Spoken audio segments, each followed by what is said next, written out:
بسم اللہ الرحمن الرحیم۔ السلام علیکم ورحمۃ اللہ وبرکاتہ۔ سامعین محترم، ایک نئی ویڈیو نئی ٹاپک کے ساتھ آپ کی خدمت میں حاضر ہیں۔ اب آپ اچھی طرح سے جانتے ہیں کہ اس وقت جو فلسطین کے اندر بالخصوص غزہ کے اندر جو صورتحال ہے اور جس طرح کے ظلم اسرائیل وہاں پر کر رہا ہے، یہودی وہاں پر جس طرح سے مسلمانوں کے اوپر ظلم کر رہے ہیں کہ آج رات کی خبروں تک 3000 سے زائد وہاں پر افراد شہید ہو چکے ہیں اور 1000 بچوں بھی شہید ہو چکے ہیں۔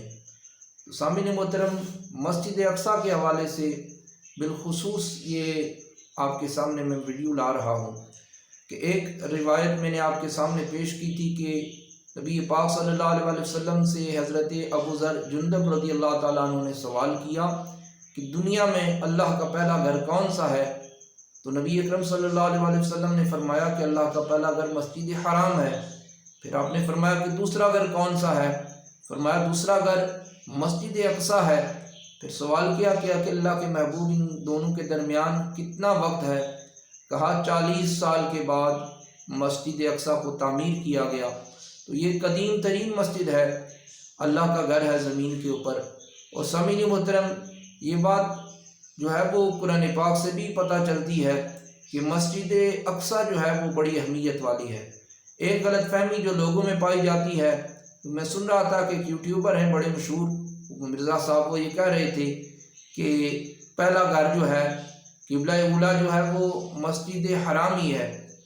ان کی بات کسی اینگل سے تو درست ہو سکتی ہے، لیکن ہم ایز اے مسلم یہ بات جانتے ہیں کہ نبی پاک صلی اللہ علیہ وسلم اعلان نبوت فرماتے ہیں اور جب نماز کے احکام جاری ہوتے ہیں تو 17 منتھ مسلمان قبلہ اولیٰ مسجد اقصیٰ کی طرف منہ کر کے نماز پڑھتے ہیں۔ تو پہلے مسلمان مسجد اقصیٰ کی طرف منہ کر کے نماز پڑھتے تھے، اس لیے وہ مسلمانوں کا قبلہ اولیٰ ہے۔ اور پھر اگلی بات ایک اور ذہن نشین رکھیں کہ مسجد اقصیٰ نبی پاک صلی اللہ علیہ وسلم نے 17 مہینے نمازیں جو ہے وہ اس کی طرف منہ کر کے پڑھی۔ اس کے بعد قبلہ کا رخ بدل دیا گیا اور مسجد حرام بیت اللہ شریف جو حرم پاک کعبہ اللہ مکہ شریف کے اندر ہے، اس کو مسلمانوں کا قبلہ بنا دیا گیا۔ اس کے بعد سے آج تک اور قیامت تک اسی کی طرف رخ کر کے نماز پڑھی جائے گی۔ لیکن یہ قبلہ بھی مسلمانوں کے لیے بڑی اہمیت کا حامل اس کی وجہ سے ہے کہ نبی اکرم صلی اللہ علیہ وسلم جب معراج پر گئے تو آپ کا پہلا سیر جب شروع ہوئی تو آپ نے مسجد حرام سے لے کر مسجد اقصیٰ تک سیر کی اور وہاں پر تمام انبیاء کرام آپ کے منتظر تھے۔ تمام انبیاء کرام نے آپ کی ابتدا میں نماز پڑھی، گویا آپ امام الانبیاء ہوئے کہ تمام نبیوں کے امام آپ ٹھہرے۔ اور پھر مسلمانوں نے مسجد اقصیٰ کو کب فتح کیا؟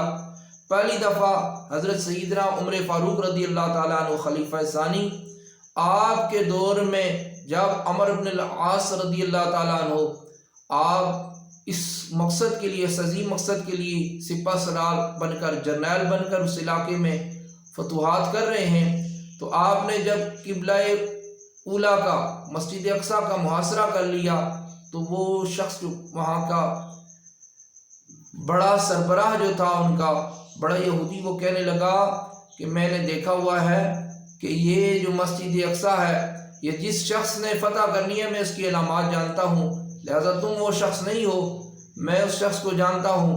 تو بالخصوص حضرت عمر فاروق رضی اللہ تعالیٰ عنہ نے سفر کیا صرف اس لیے کہ آپ مدینہ سے چلے مسجد اقصیٰ فلسطین میں پہنچے کہ تاکہ بغیر جنگ کے اس کو حاصل کر لیا جائے۔ اور جب اس شخص نے، اس یہودی نے آپ کے اندر وہ تمام علامات دیکھی تو اس نے کہا کہ یقیناً ہماری کتابوں میں یہ علامات موجود ہیں، تو اس نے جو ہے وہ مسجد اقصیٰ مسلمانوں کے سپرد کر دی۔ اس کے بعد بڑا عرصہ مسلمانوں کے پاس رہی، 400 سال، اور 400 سال کے بعد پھر مسلمانوں سے چلی گئی۔ جب مسلمانوں کے آپس میں اختلافات بن گئے تو پھر یہ چلی گئی تقریباً 100 کے قریب 90 یا 92 سال پھر یہ یہودیوں کے قبضے میں چلی گئی۔ پھر مسلمانوں کے عظیم جرنیل سلطان صلاح الدین ایوبی، انہوں نے تقریباً 5ویں صدی میں جا کر اس مسجد کو پھر سے جو ہے وہ فتح کر لیا، پھر سے مسلمانوں کے نام آ گئی اور اس وقت سے چلتی رہی، حتیٰ کہ جب دوسری جنگ آزادی ہوئی اس کے بعد جو ہے وہ پھر سلطنت عثمانیہ جب ٹوٹ گئی، مسلمانوں کی وحدت ٹوٹ گئی، تو اس کے بعد پھر سے یہ یہودیوں کے قبضے میں ہے۔ سامعین محترم، ابھی یہودیوں کا مکمل قبضہ نہیں ہے، کافی عرصے سے وہ کوشش کر رہے ہیں مکمل قبضہ کریں، لیکن مکمل قبضہ تو اگرچہ ان کے پاس نہیں ہے، لیکن مسلمان بھی یہ نہیں کہہ سکتے کہ مسلمانوں کے قبضے میں ہے۔ تو یہ اس مسجد کی اہمیت و افادیت ہے۔ انشاءاللہ ایک نئی ویڈیو کے ساتھ پھر حاضر ہوں گے۔